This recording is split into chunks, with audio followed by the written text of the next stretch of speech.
Hello and welcome to this episode of the Ideas Factory. This week, the India-China tension continues to be at a new high as India occupies all dominating positions and is in a better situation right now, with the Indian Defense Minister and his Chinese counterpart have met on the sidelines of the Shanghai Cooperation Organization.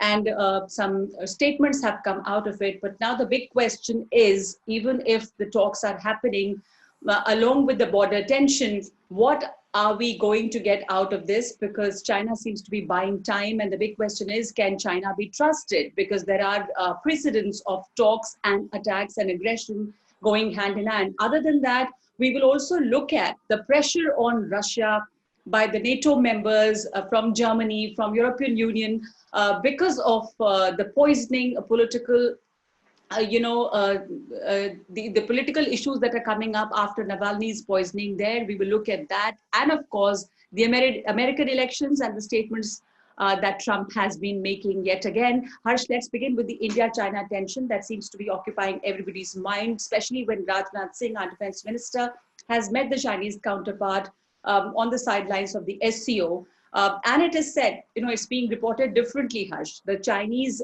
have said that both the sides wanted this conversation. The Indian side has reported that it was on China's behest. Anyways, the two leaders have met, they have spoken. But the statement that comes out of China is that China is not going to give up an inch of land, and the latest situation is all India is doing, India's provocation. What do we really gain from these talks? While, talks have to go on, and the aggression is there at the border, what can we expect? Or let me put it the other way, what is the best that India can expect out of these talks?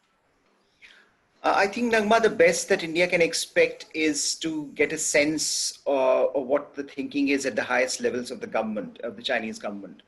And I think it's not simply Rajnath Singh's engagement with his defense counterpart, but also, you had a virtual forum of BRICS where Indian foreign minister was there with his Chinese counterpart, which was nothing to do with bilateral issues, but it was more a BRICS forum. But nevertheless, the two were there, exchanged notes on regional security. And also you had, this continuous military engagement that is going on at the level of our military commanders. So engagement is going on. What I think has happened in the last few days is something which I think India is hoping to capitalize on, which is that the ground realities, especially on the southern bank of Pangong Lake, seems to have turned in India's favor, with India commanding the strategic heights, dominating heights in the region. And that means that the Chinese will be under pressure to relent, because if they want to fight and go ahead and have a conflict, it might be very costly for them. So I don't think they would at this particular point want a conflict, especially on that area. So I think somewhere what Indian forces have done is, on the ground, they've been able to take back some initiative. And that means that there is an expectation that perhaps that will bring the China to the negotiating table, and that leverage could be used to disengage. Now, I don't know whether that is likely to happen, because the kind of forces that the Chinese have amassed is quite significant. And I think it is also significant that our foreign secretary made a very, very important statement in one of the conference calls with a think tank, that, the reality is quite significant and it has deteriorated, especially in the context of comparing it to 62 war. After 62, this is one of the most serious challenges, I think he has mentioned, paraphrasing him, that India is witnessing. And that's a very serious statement to make. And I think the kind of forces that are being amassed by China speaks that China is, of course, not willing to relent.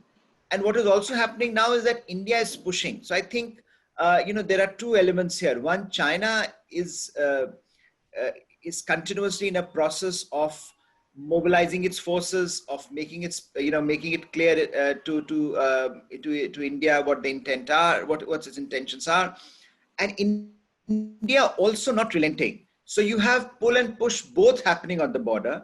My sense is that LAC will continue to be very, very hot. LAC will continue to have this new normal for a very long time. And I think the whole old paradigm that LOC is very hot and unstable, whereas LAC will has been stable. That paradigm is gone. So clearly, I think both Indians and the Chinese are now looking for some sort of tactical advantages at various points on the LAC so that it can lead to some sort of a strategic engagement. But I think it's going to be very, very difficult in the short to medium term, especially now as winter set in. So whatever has to be done much earlier. But the statements, as you mentioned, that are coming out from both sides, from the Chinese saying that no, it's, they are not going to cede an inch. India is making clear time and time again, it's claimed that the status quo ante is the goal. So I think we are going to see this particular status quo prevail for some time. Absolutely, and both armies are deployed in full strength. There are tanks and howitzer guns, and this is also, along with that, the first major political contact since PLA's aggression in May, the high-level political contact that just happened.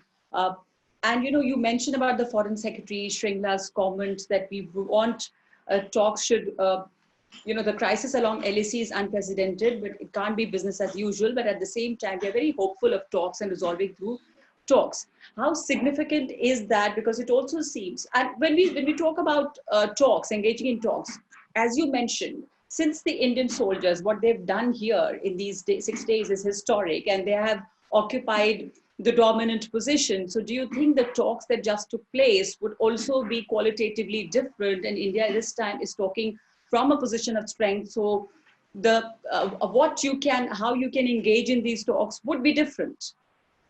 Yeah, I think, that's the expectation, that perhaps given our tactical advantage on the Pangong Source Lake's northern bank, southern bank, there might be an opportunity here to convey to the Chinese that, that there can be a deal at this particular point, where India has perhaps developed some leverage. But it is also, LAC across the board is under pressure.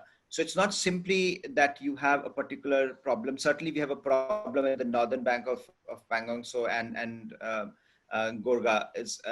But I think at some point, the challenge for India and China is to think about, or to come to terms with the new reality along the LAC. And if both sides, especially China, is not intent or has no intention of drawing down its forces, or of changing, or of at least mellowing down its claims, or at least restoring parts of the status quo ante, then I think India would be in no position to move forward. And I think that's something that is being conveyed to the Chinese in multiple ways. So if you read, for example, even Rajnath Singh's statement at the SCO Defense Ministers meeting, this point about how countries need to be aware of each other's security concerns, how in non-interference, and there are red lines that needs to be respected. This is being repeated again and again to the Chinese to make it very clear that India also intends to continue with this present posture, irrespective of the costs. And we have seen that the costs, whether in terms of military, what India is doing at the border, whether what is happening on the economic front, on both sides, India is making it quite clear that it is willing to take upon those costs. So my sense is that it's given the Chinese reticence in coming to terms with it, it's very unlikely that they would move forward. And also, I think we should also remember that while in India we might see this, of course, it's Indian forces taking up the strategic heights is very important for India's strategic leverage. But if the message in the Chinese media, if the message in the Chinese domestic space is that this is something, this is given, Indians have been able to give, India has been able to pay back to the Chinese in some way, then I think they will become even more difficult to move with negotiations. They will find it even more difficult to move with negotiations, because they will think that they're, from their perspective, they would be doing it under duress. So I think what we are looking at is a very complicated scenario as far as the Chinese are concerned, as to how do you convey to them that this signaling of intent of both resolve at the same time and the willingness to compromise. And that's why, Naghma, when we look at these statements, they are trying to do both things. They are trying to say, look, this is very important for us. It can't be business as usual. At the same time, negotiations are important because we are willing to negotiate. but Yes. willing to negotiate on terms that are favorable, at least, that are fair to both sides in some ways. Now, the Mm-hmm. Chinese will, of course, every time they will claim that this is our territory. The Chinese Yeah. have said that in the past, Yeah. when you talk about the Galvan Valley incident and what had happened since, what has been happening since then. Hmm. Now, even they are saying in the southern bank of Pangong Lake, again, they are saying that this is something that India has crossed, Yeah. India has changed the status quo. So I think this problem of differing perceptions in LAC, which used to be the mantra that India and China have been using for the last several decades, has come back to haunt us today. Because now this Yes. differing of perceptions has become the Mhm. real issue, Mhm. without which you cannot really even move forward on But Raj, basic. yes, along with the differing of perception on the LAC, there is also this question of the aggression that China is showing all across, and the pushback that it has been getting after the pandemic. What really is what is your sense? What is the cause? What's the need of this aggression at this time that we see with India, we see elsewhere as well?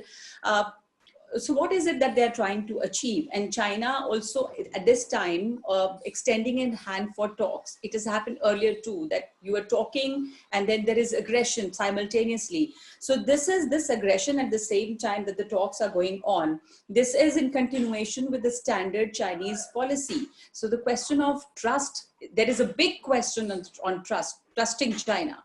So while your minister is talking here, the armies face each other and the army chief is there in Ladakh, all that, and the need for the aggression that China is displaying. Well, I think, Naghma, this is a $1 million question, not only for India, but for the rest of the world. Is whatever the Chinese say, how can you trust them? And this, I think, at the end of the day, whatever happens to the Sino-Indian relations, of course, unless the border issues sorted, we are not moving anywhere forward. But irrespective of whether Chinese gain some territory at the expense of India or at the expense of other countries, the message is very clear that no one at this point, no serious country in the world trusts the Chinese. So Mm-hmm. even your friends don't trust the Chinese. Even Chinese friends don't trust them, so-called friends. I mean, the situation is so bad. So I think, I don't think it matters too much in the Chinese scheme of things, that they be loved. I think they've taken Machiavelli to heart, that it's good to be fed than to be loved. But I think for them the problem is going to be that going forward, if they start claiming their status as a global power, Mm-hmm. there won't be any buy-in from other countries. Before this crisis, imagine a situation before this crisis, even India was willing to buy in parts of that, right? We were willing to work with them on certain issues where we had convergences. I think Yeah. going forward, it's going to be very, very difficult, even on issues where we think there are convergences on multilateral fora, for example. Yeah. I don't Yeah. think it will be, as has been repeatedly said, it can't be business as usual. So Yes. clearly, for China to do this at this particular point has two, I think, main what axes to look at. One is, of course, that you have, they see it as a geopolitical opportunity. That every country is mired in internal crisis. You have countries that where economies are disappearing. Even in India, we have a significant contraction. Indian political leadership might be thinking that being democracies, they are involved more in terms of domestic issues, and therefore have no time for effectively countering the Chinese. The second is, I think the domestic situation in China, and there are multiple reports, is not as stable as might seem from the outside. It's a very sanitized version that we get from the outside, but clearly there are pressures internally in the system, both on on the Chinese president Xi Jinping, as well as on the Chinese Communist Party at large, because I think there are tensions because of economic situation. There are tensions because people are critiquing Mr. Xi's handling Mm-hmm. of the crisis, of the economic crisis, as well as foreign policies. So you So I saying that think this for could be, him, and yeah, this could be again to divert attention from internal troubles. absolutely, and I So think that one of the reasons, yeah. it is for him, therefore, for Xi Jinping to stand tall, to Mm-hmm. stand firm, to be a more militant nationalistic, militant nationalistic leader of his times, almost in the same frame as Mao, is something that he's intent on doing. So I think we should not underestimate his resolve in sort of externalizing this internal challenge. Yeah, and it's very interesting this time that SFF has been used by the Indians. They have never been comprised of the ethnic Tibetans, and they've never been used earlier against the Chinese. It's first time that they're being used in an active situation, special frontier force, which many people were not even aware of. So that probably adds insult to injury. What do you? Yes, I'm sure it does, and I'm sure that there'll be multiple interpretations of this in China, and how the Chinese leadership looks at it, and how they think that this is particularly galling given their engagement with Tibet and with India. But I think as far as India is concerned, Indian policymaking community, Indian policymakers seem to be making it very clear that all bets are off. So whether or not Chinese are getting this message, or whether or not they're interested in even taking this message on, that remains to be seen. But I think what is likely to happen is that, or what seems to be the standard, or what is likely to be the standard frame of reference, is that we are going to have a very, very hot LAC. At the same time, we are going to have a relationship with China, which will be, unable to respond to that challenge. And I think that's a very, very potent combination. Absolutely. Because that means that we will be consumed by this relationship for the foreseeable future. And let's not forget that there is Pakistan on the other side with very close ties to China. So, that, and I think that is something that also our military leaders in particular are worried about. And they've been signaling that we need to be cognizant of this reality, that we are facing a two-front theater, and how do we deal with that remains to be seen. Yeah, and some analysts are also saying that we were always worried about Pakistan, but the real danger was always China. Anyways, so we see that the talks are going on. We are very hopeful that something can come out of these talks, and the situation can be resolved while the armies face each other. But let's look at some other pressing issues and interesting developments around the world. For example, Russia and the poisoning of Alexey Navalny. Now, it has always been said that whoever has opposed Putin, some such big steps have been taken against him. Now there is pressure on Russia from the European Union, from Germany, from NATO members, that they should come clean on this, on the poisoning issue, and also on the use of the Novichok chemical weapon program, that he's been poisoned with, which Russia has been denying, but the German investigations showed that there has been a nerve agent that was used for his poisoning. So the pressure is building on Russia to come clean on this. Yes, I think pressure certainly from NATO and from European Union is building up. In fact, NATO has called that organization for the prevention of chemical weapons needs to be brought in to assess these claims and counterclaims that are being made. And of course, there is a pattern here, which is as you were pointing out, you had this the poisoning of Skripal and his daughter in the UK, which is quite extraordinary. In some ways. In fact, it was in a foreign country, and that led to a great degree of turmoil, because that led to a lot of the European countries deciding to recall their ambassadors and also expelling Russian diplomats. So I think that was a phase. This is slightly different, given that it has happened, in Russia, and this has not happened in a foreign territory. But I think this issue of targeting of dissidents, targeting of opponents, is very uniquely Putin-esque feature in global politics. And I think it's slightly unnerving also, because if you think that this can be copied by other actors, then such states that can lead to a very, very lead to a situation which might not be very, very conducive for normal conduct of state behavior as it has evolved. So I think this particular issue, I don't see it escalating beyond a point, because ultimately I think Russians would not relent on this. They've already, some of the leadership have already said that there is no evidence, and we don't believe in what the Germans are saying. We have not seen any data so far. and what is the need for the Organization for the Prevention of Chemical Weapons to be there, etc., etc. So I don't think Russians are going to relent on this. But I think what this does is that it puts pressure on the West, on NATO, on European Union to sharpen their policies towards Russia. Yeah. And I think Russia, we have already seen pressure on Angela Merkel, for example, who had always wanted a very stable relationship with Russia. And especially, she wanted to go ahead with a pipeline with the Russians. That is coming under pressure. Many European leaders are putting pressure on her not to go ahead with that engagement.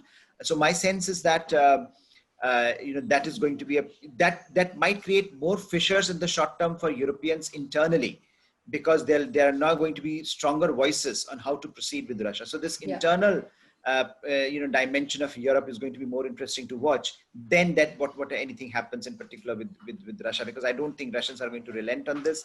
And also Putin, I don't think is going to change his modus vivendi just because there is some pressure from Europeans or even NATO. I think he needs he's waiting at least in the short term for the US elections, and if potentially there might be an opening for him in the West. That is something that is a more interesting question. Yes. Like you said, that Russians may not relent, but it certainly is increasing the pressure that Russia faces, and there is pressure from Germany. Like you said, Angela Merkel has always maintained a very balanced relationship with Russia, but there's pressure from critics there to cancel the pipeline project too. And European Union has already said that it is considering sanctions against Russia. But when you speak about the American election and Putin also waiting for it, the recent statements from President Donald Trump, do you think it would be damaging to his election prospect? What the statement that he made against the army veterans of, the way he called them suckers. What do you think? Will it be damaging? People who were killed in action, they've been called losers and suckers by him, and the army seems to be very upset with that. Yes, it can. I think it can potentially be very damaging for him, because that's a constituency that has been that has favored him for a long time. You had always had very high support for Mr. Trump in the military, in the American military. Now, there are reasons for that. Mr. Trump has increased the budget of the Pentagon. He has also provided provisions and brought in provisions that have raised the salaries of military personnel in the US. So I think he has been largely favorable to them, and that's what he's also saying in response to this.